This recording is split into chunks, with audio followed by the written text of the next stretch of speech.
Good evening. You're watching the News at 6 with me, Ishan Russell. The News at 6 is all about the day's biggest developing stories. And one of the stories that has been developing for some time now is about the International Day of Yoga. Well, that's tomorrow. That's the inaugural one. And a whole host of activities are planned in India and as well around the world. And we'll be getting you the latest on that as well. But first, the headlines we're tracking right now.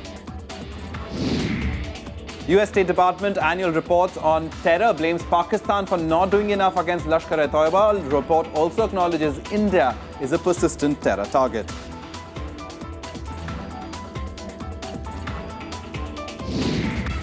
US President Barack Obama urges immediate action against gun violence in the wake of the Charleston church shooting, calls for fresh debate on gun control in the Senate. Congress threatens to disrupt monsoon session of Parliament if External Affairs Sushma Swaraj and Rajasthan Chief Minister Vasundhara Raje do not resign over the Lalit Modi episode. War over AAP ad begins. The BJP could approach Supreme Court against it. The Congress demands expenditure on ad that eulogizes Arvind Kejriwal. And a day after the downpour, Mumbai breathes easy. Rainwater recedes as train and road traffic normalizes.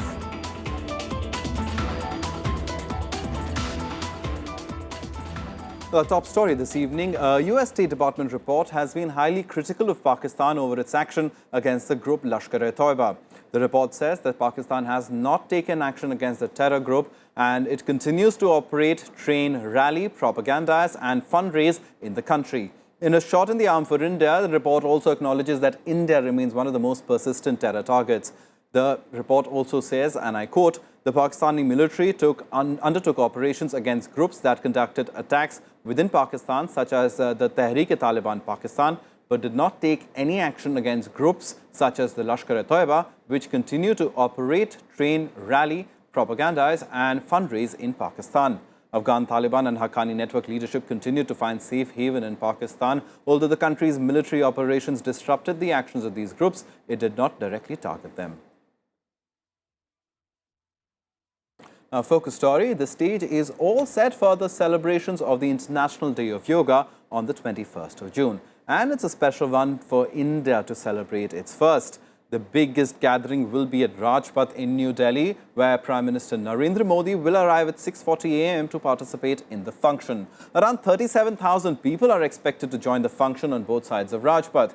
Yoga Day programs will be held across the nation. Cabinet ministers are expected to fan out across India to participate in the 35-minute drill. External Affairs Minister Sushma Swaraj will be in New York to lead the event at the United Nations tomorrow. Around 5,000 armed security personnel, including Delhi police, will be deployed to secure the yoga venue and area around it. Around 200 personnel and 40 ambulances will be on standby for any medical emergency.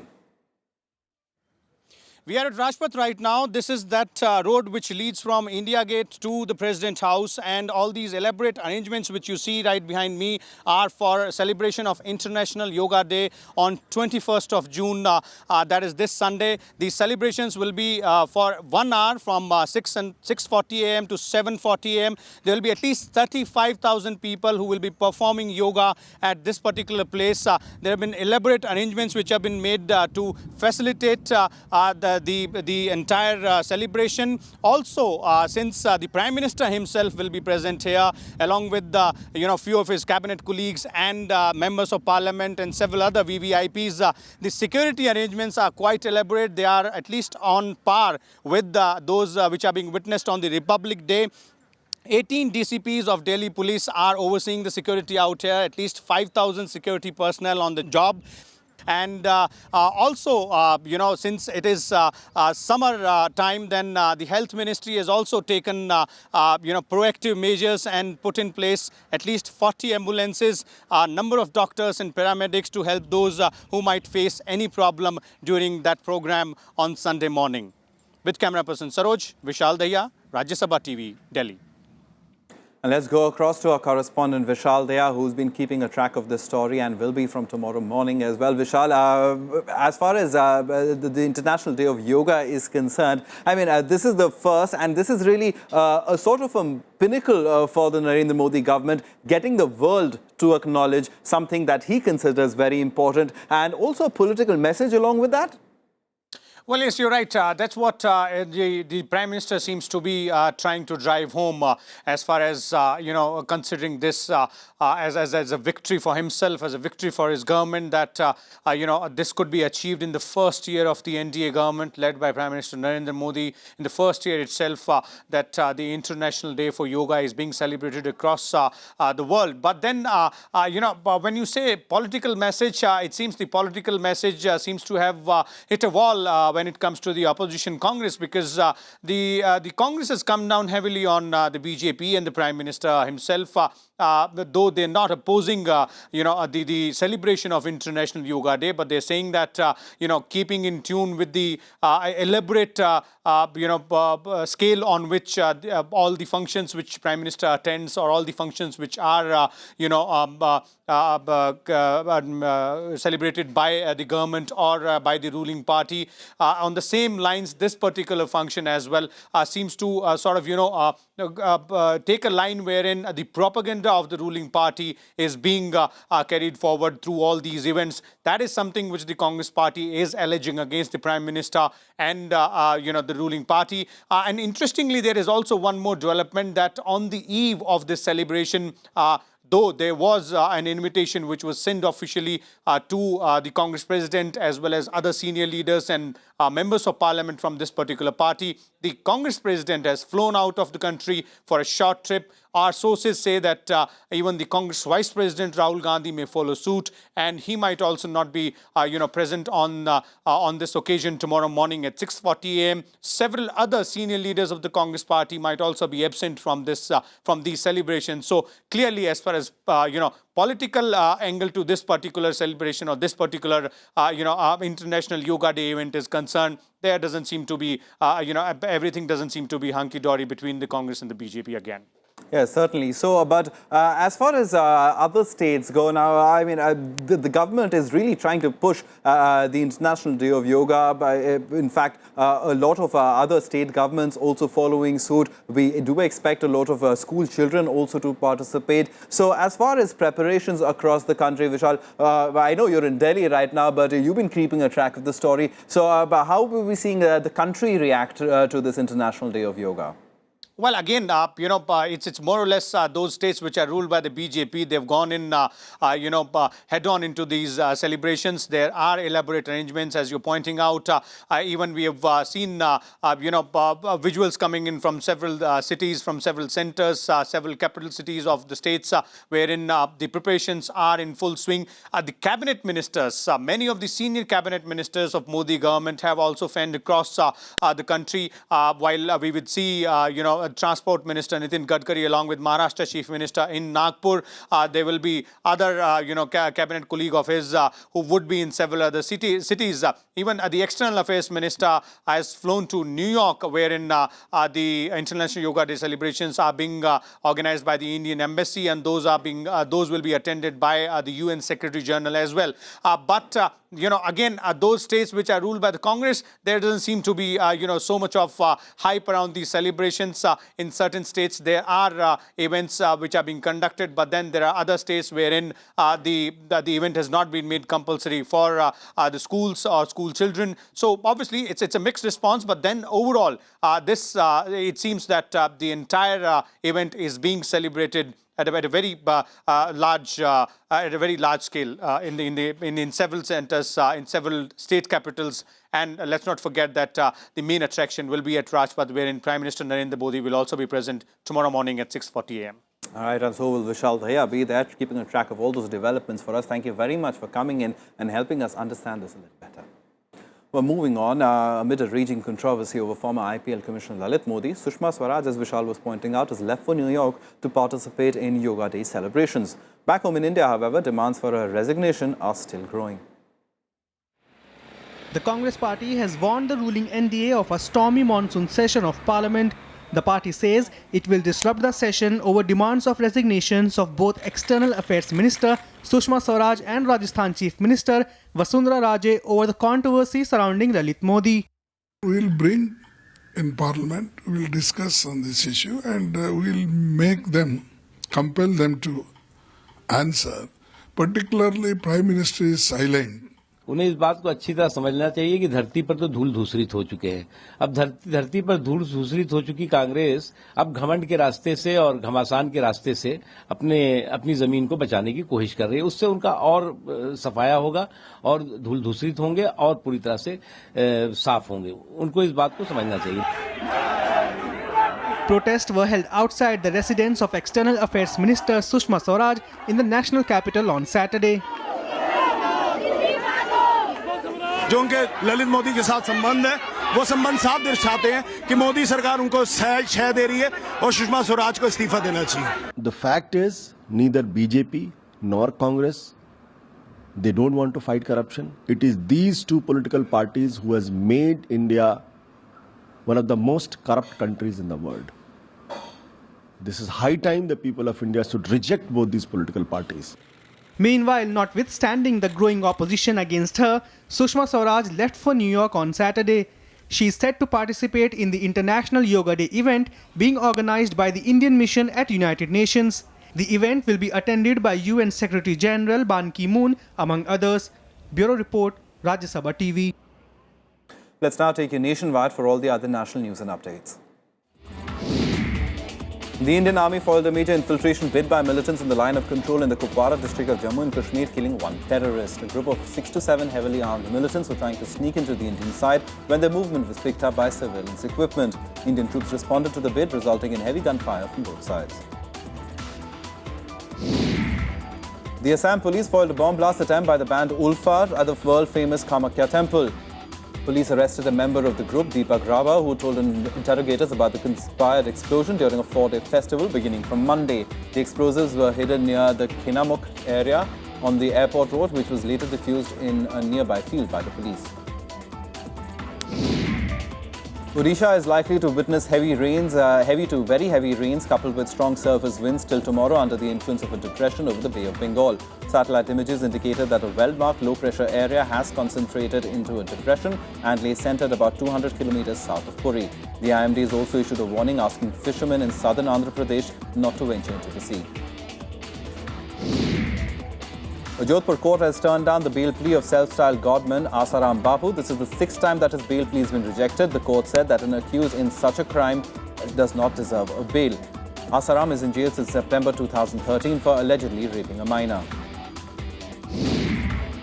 Andhra Pradesh and Telangana today decided on the sharing of the quantum of water of the Krishna River. According to the decision, Andhra Pradesh will get 511 TMC of water from Krishna River for the next 1 year, while Telangana will get 299 TMC. The water sharing is based on the award of the Krishna River Disputes Tribunal 1, which allocated 811 TMC of water to undivided Andhra Pradesh in the 1970s. The centre convened the crucial meeting yesterday to discuss issues related to the notification of the jurisdiction of the Krishna River Management Board on various projects within provisions of the Andhra Pradesh Reorganisation Act.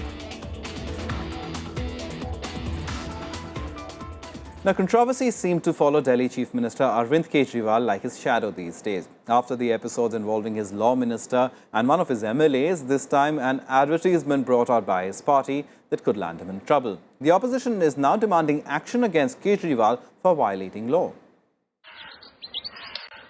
And the Delhi Chief Minister finds himself in the middle of yet another controversy. This time, it's this 2-minute-long advertisement that the AAP has brought out over its campaign against corruption. The ad does not mention the Delhi government even once, but makes references to Kejriwal 11 times. Kejriwal की सरकार आई और केजरीवाल मुख्यमंत्री बने. The opposition is calling it a violation of law.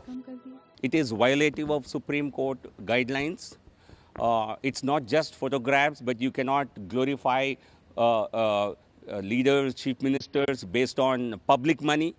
The Aam Aadmi Party should actually, the entire advertising expenditure that this campaign was incurred on, I think Aam Aadmi Party must foot the bill The Aam Aadmi Party government, the Kejriwal government, is bypassing every direction the Supreme Court has given.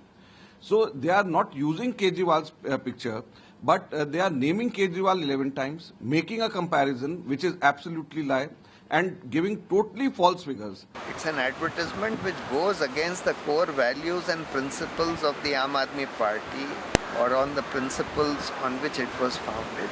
It's really very unfortunate and quite shocking. The opposition's position has been strengthened by a May 2015 Supreme Court verdict that said that the government ads can feature pictures of only the Prime Minister, the President and the Chief Justice of India. The Apex Court also said that even these three personalities will have to approve whether their photos will be there. The ruling meant that Chief Ministers and Governors cannot appear in such government ads. Eminent lawyers say the AAP is on the wrong side of the law in this matter. It will come under the ambit of a contempt, and anybody can approach the Honorable Supreme Court, and the Honorable Supreme Court can issue the contempt notice, and it is now up to the Supreme Court, because he himself or the Delhi government straightway is challenging the order of the Honorable Supreme Court. Now it is up to the Supreme Court how they will deal with it. But the AAP is standing ground. It says there is no violation on its part. There's nothing wrong with the advertisement. We have fully complied with the orders of the Supreme Court. The only fact is that BJP cannot tolerate the fact that Aam Aadmi Party's government is in existence in Delhi.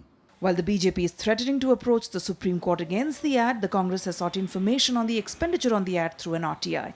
The response to that by the AAP has been that they are in the process of calculating the exact cost. The Supreme Court could also take suo motu cognizance against the AAP ad. Bureau Report, Rajya Sabha TV. हमारे लिए तो केजरीवाल बहुत ही मददगार बन के आए हैं. Time now for us to take a very quick break, but coming up on the other side, the death toll in the Mumbai Hoods tragedy is climbed to 84. More on that on the other side.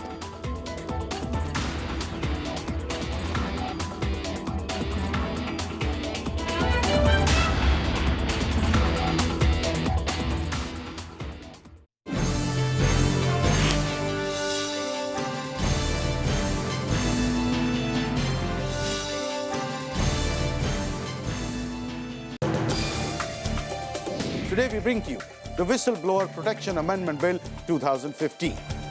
At least 3 more whistleblowers were killed in the interim. You are having these exceptions, and by these exceptions, you are killing. He cannot make any kind of declaration expecting the protection. The government does not define what would lead to the victimization of the whistleblower.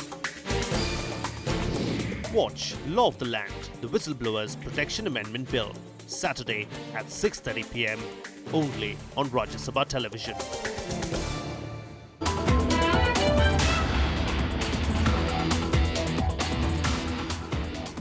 Welcome back. You're watching the news at 6. Now, Mumbai will impact to normal a day after the rains brought the city to a grinding halt.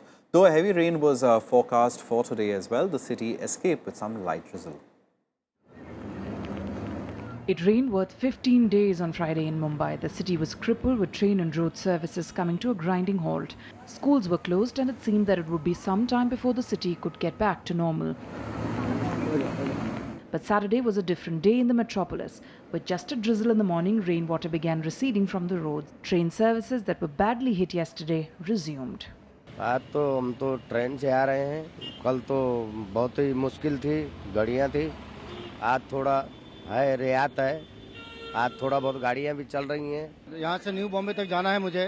कल इतनी बारिश थी, मेरे घर के अंदर भी पानी भर गया था घुटनों तक और जा नहीं पाया. और आज भी वही हालत है. बहुत फिर भी कोशिश कर रहा हूँ जाने का. अगर ट्रेन ठीक रहेगा तो जाऊँगा, लेकिन यह हर साल की परेशानी है यहाँ पे. There was a forecast of heavy rain in the city today and residents were advised to stay indoors. इस शहर को बारिश के समय में 24 mm बारिश होती है इस शहर में. तो इस बार ये एक दिन में ही 300 mm के आसपास बारिश हुई, जिसको हम कह सकते हैं कि पूरे सीजन का 10% बारिश एक ही दिन में यहाँ पर हो गई. But for now, the city was spared the return of the June 2005 nightmare that virtually brought it to its knees. Bureau Report, Rajya Sabha TV. Meanwhile, the death toll in the Mumbai Hooch tragedy has touched 84. At least 34 others are hospitalized in 8 different hospitals of the city. 3 of those arrested have been remanded to police custody till the 26th of June. The death toll in the Malwani Hooch tragedy continues to rise. It crossed 80 on Saturday afternoon. Over 30 others are hospitalized. 4 excise officials have been suspended for dereliction of duty, including an excise inspector, a sub-inspector and 2 constables. In all, 6 people have been arrested, while 8 policemen are suspended. देखिए घटना गंभीर है और ये सारी घटना की जांच करने के आदेश हमने दिए हैं। अभी तो क्राइम ब्रांच इसकी जांच कर रही है और आगे चल के इस उच्च स्तरीय समिति इसकी जांच करेगी और सारा इसमें से क्या है, कहां से आई है, कौन जिम्मेदार है, उस तरह विषयों के बारे में हम जांच करेंगे। Locals blame the police for the tragedy and allege that policemen helped the bootleggers and hooch brewers. They claim that hooch was sold at small food joints and other outlets, even though they did not have the permit to do so. और कई लोगों को ICU में अभी भी रखा गया है। उनमें से अभी कुछ लोग मौत के कुएं में अभी भी यानी जी सकते हैं, मर सकते हैं और भी कई लोग अभी जिनको लाया जा रहा है, अभी भी दवाखाने में एडमिट किया जा रहा है। Mumbai police is now on the lookout for a woman for her alleged involvement in the case. The police says they have details about her whereabouts and hope to arrest her soon. Samples of the spurious liquor have also been sent to the forensic department for examination. Bureau Report, Rajya Sabha TV. Time for us to take another short break, but on the other side, all the international news. German Chancellor Merkel steps up pressure on Greece for repaying its debt. More on that on the other side.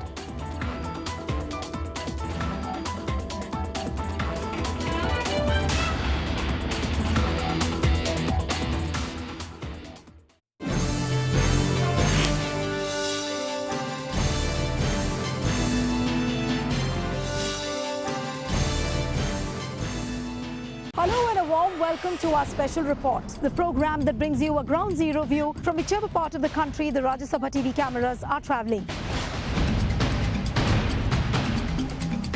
It is the same village where the Telangana agitation actually began. We at Rajya Sabha TV bring you the first pictures of the landfall site. This is the main nerve centre where the legal battle for the Kaveri water dispute began. When you are moving around this Niyamgiri Hill area, there are 41 streams like these which you have to cross. No one understands India better than we do.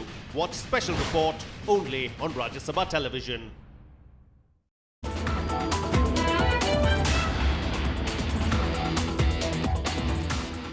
Welcome back. You're watching the news at 6. Time for some international news now. And US President Barack Obama has urged for immediate action against gun violence in the country in wake of the Charleston shooting. He also called for a fresh debate on gun control in the Senate. Meanwhile, hundreds of people rallied in Chicago. The apparent motivations of the shooter remind us that racism remains a blight that we have to combat together. A strong appeal from the President of the United States to stop gun violence. Calling racism a blight in the society, Obama recounted the list of mass shootings that have plagued the US in recent years. He also hit out at the US Congress, saying if it had enacted the gun control measures earlier, at least some of the tragedies could have been prevented. I was simply making the point that we have to move public opinion. We have to feel a sense of urgency. Anti-racism slogans echoed in the streets of Chicago as hundreds rallied on the streets. Obviously, we're surprised at the lax gun laws in our state as well as our country, because there are too many crime guns on the street, but we need action. Accused of the Charleston shooting, Dylan Roof had planned to attack a college initially. An unmoved Roof was expressionless as he stood listening to a victim's son forgiving him. I forgive you. I am so disgusted with the violence that's going on in our city. I'm so disgusted with the politicians that we elect that allow these things to go on. Residents in the South Carolina also made a clarion call to remove Confederate flag from the grounds of South Carolina State House, a symbol of Southern states' secession from the United States over slavery during the Civil War. a call to wipe out any remaining symbols of racism. Bureau Report, Rajya Sabha TV.